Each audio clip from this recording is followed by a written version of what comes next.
Pozdravljeni!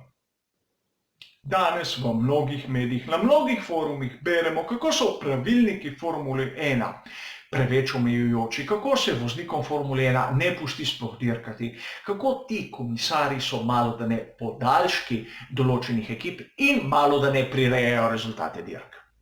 Seveda, daleč, da bi bilo kaj od tega res oziroma dokazano, a mnoga mnenja navdušencev so pač taka.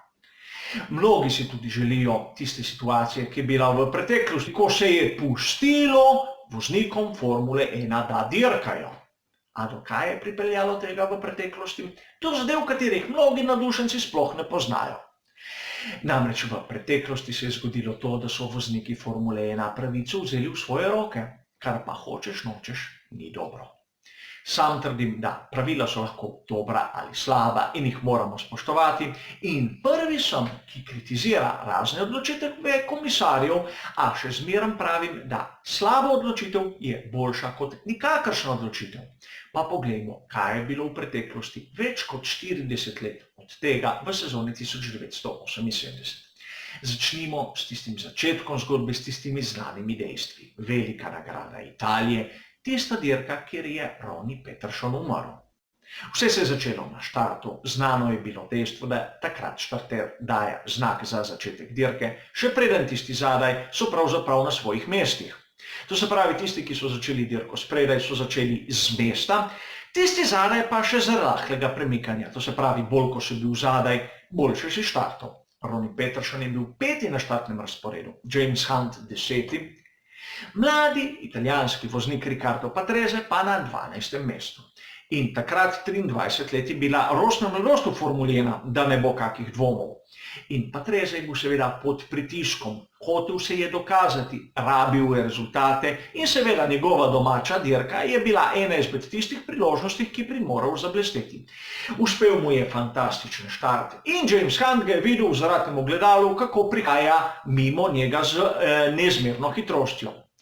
Umaknil se mu je in ko se je umikal, je trčil v Lotusa Ronija Petersona. Peterson je seveda štartal bistveno slabše, da ne bo pomote. In prav iz tega trka je sledila tista nesreča, za posledicami katere je umrl kasneje v bolnišnici Ronnie Peterson. Seveda, to je samo uvod v to zgodbo, kajti glavno se je odvilo 3 tedne kasneje na veliki nagradi ZDA.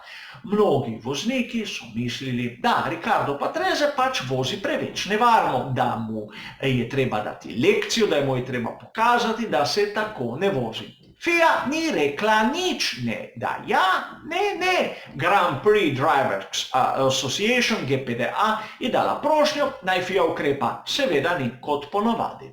In zato so si vzeli določeni vozniki pravico v svoje roke. In tu bom citiral članek, kjer je bil intervju z Riccardom Patresejem, kateri je zgodbo opisal iz prve osebe, iz prve roke, kako so v pedoku poklicali njega v bistvu na nek tak neuradni sestanek. Do njega je prišel Bernie Ecclestone, kateri mu je povedal, da si nekateri njegovi kolegi želijo spregovoriti nekaj besed z njim.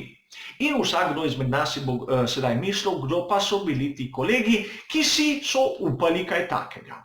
No, niso bili pravzaprav kar neki vozniki, temveč Niki Lauda, Emerson Fittipaldi, Mario Andretti in seveda James Hunt.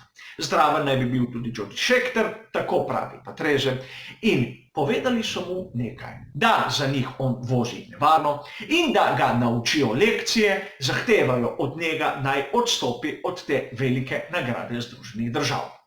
Kot kazen, kot sankcija, a ne kot FIA, kot ni oni. Dali so mu možnost, ali bo odstopil on, ali se bo on odrekel te dirki, ali se bojo oni. In to so povedali tudi organizatorju. Patrese, seveda mladi lev v Formuli 1, se ni dal, šel je do sodnika in ga vprašal v Združenih državah, kaj pravzaprav to pomeni. Sodnik mu je takrat zatrdil, da on ima vso pravico nastopati na dirki, kajti nobenega uradnega dokumenta proti njemu ni bilo izdanega, ima super licenco, ima pravico nastopiti na dirki. To ni prepričalo nobenega izmed tistih 4 svetovnih prvakov in bili so vsak na svoji strani. Seveda takrat je prišlo do pritisku strani FIA in tudi organizatorjev do ekipe Riccarda Patresija Arrows in pri Aerosu so popustili ter odpoklicali svoj bolid. To se pravi, Patrese je imel vso pravico nastopati na dirki, na koncu je ostal brez bolida, s katerim nastopati takrat na veliki nagradi Združenih držav. Seveda neka salomonska politična rešitev, ki smo jo že dostikrat videli v Formuli 1.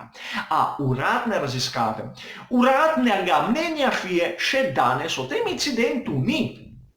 In zgodilo se je to, da Patrese je bil seveda razočaran, globoko užaljen, a praktično čez teden dni je bila na sporedu velika nagrada Kanade. In tam je v svoj tisti bes, tisto jezo, ki jo je ostala v njemu, potem ko so ga njegovi kolegi praktično izdali, pokazal na progi. Dirko je končal na 4. mestu in sam je izjavil, da je po tem dogodku bil zrelejši, odločnejši in močnejši. Njemu je to koristilo, čeprav sam menim in tudi mnogi drugi preiskovalci menijo, da Riccardo Patrese ni bil odgovoren za tisto nesrečo, v kateri je umrl Ronnie Peterson. Seveda, Patrese je imel na to bogato kariero in izjemno dolgo let je bil rekorder v štartih za dirke Formule 1 za svetovno prvenstvo. 256 štartov. Seveda, danes so ga presegli, a ne mnogi. Kaj hočem povedati? Videli smo, da najslabše je, ko nekdo, ki ni poklican za to, vzame pravico v svoje roke. Lauda, Fittipaldi, Andretti, Hunt seveda niso bili poklicani, čeprav so bili velikani Formule 1 v svojem času, da odločajo, ali je Patrese zadosti zrel, da dirka za Formule 1 ali ne. Zato je bila FIA. Imeli so komisarje, ki so že na tisti citirane veliki nagrade Italije posegli v končni razpored dirke. Če kdo ne verjame, lahko preveri in tudi bližnjico ima v opisu. A vseeno, kot sem povedal, situacija, kot je danes, je po mojem mnenju bistveno boljša od tiste, ki smo jo imeli včasih. Hvala za vašo pozornost ter nasvidenje.